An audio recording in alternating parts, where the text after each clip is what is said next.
Good morning, Year 2, and I just want to congratulate you on your marvellous shape drawings yesterday.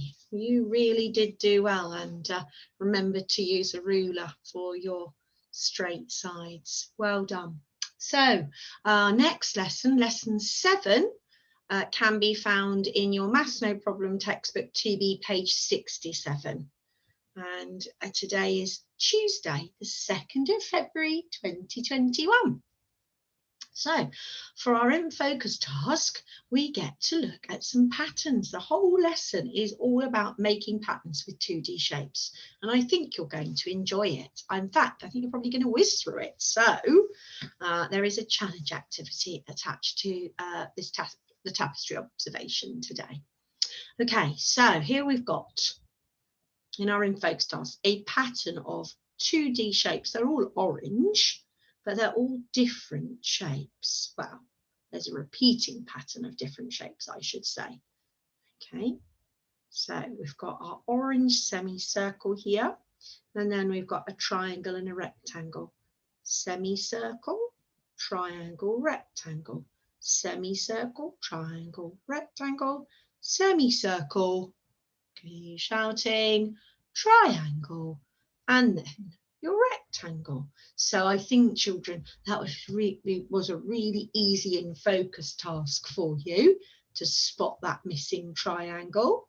Okay, and we've got some more patterns coming next. Okay, so the triangle there was what was missing in this pattern. Here we've got a repeating pattern of green circles, but it's the size of the circles that's important. Yes, so the repeating pattern is large green circle, medium green circle, small green circle, large, medium, small, large, medium, small. So the missing shape is a small circle. Okay, let's have a little look at 3, 4 and 5. The patterns here. Okay, so this is a pattern of different coloured squares, different colours. Okay, I can hear you shouting out at the screen. You know what's going there. Okay, but let's just check, shall we, together. So we have a green square, a blue square, and a, well, is that red? I'm going to say red, burgundy. Okay, green, blue, red, green, blue, red, green, blue. Exactly, it's this shape that is missing here. Okay, what about Ruby's pattern here? Okay, right, so here they're all purple and they're all rectangles, but it's the way the rectangle is placed. It's a very big word here. The shapes are in different orientations. Okay, so here we've got our first rectangle with the shortest side here at the bottom, and then it turns so the longest side, the longer side is at the bottom. Okay, so if you look at the pattern, what you notice, the one that's missing is this one. Yes, that needs to go here. And finally, here we've got Lulu asking us, what pattern do we see here? Well, they're all the same colour shapes, but they are different shapes and different sizes. Small square, larger square, triangle. Small square, larger square, triangle. Small square, large square, triangle, small square. So what's missing? I can hear you all shouting out, larger square. I'm finishing with a triangle. Okay. So your guided practice, which I think you can probably do independently. Okay, so you might want to pause the video now and have a little go. You don't have to draw the complete pattern. You could just write the letter A in your book and draw that missing shape.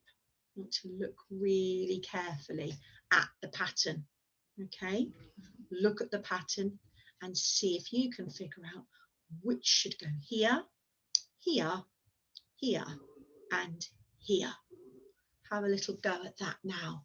The most complicated one is probably this one at the bottom. So look really carefully at how these squares are coloured in, okay, to figure out that one there. And when you've completed the guided practice in your exercise books, you can go to the workbook and complete worksheet 7. And there are 2 pages that look like this. Again, always in the workbook, it's in black and white. And the first question says, making patterns, what is the missing shape? Okay, so think very carefully about what shape would go there. And you can draw a line, okay, to which one of these 4 shapes would go in that gap there. And here, which of these 4 shapes should go where this question mark is here, and which of these 4 shapes needs to go where that question mark is. And you can, as I say, you can always tick it, or you could just draw a line from it to the question mark. And then question 2, what shape comes next in the pattern? Draw the shape in the box. So you are going to decide which shape would come here and draw it in this box, which shape would be next here and draw it in this box, and which shape would go here and draw it in this box. Okay, I think you'll enjoy your shape pattern work today, and I look forward to seeing the results of your work on tapestry later. And again, there'll be a challenge activity if you're a fast finisher. And don't forget, you can always practice your times tables, children, if you have extra time in your maths session today.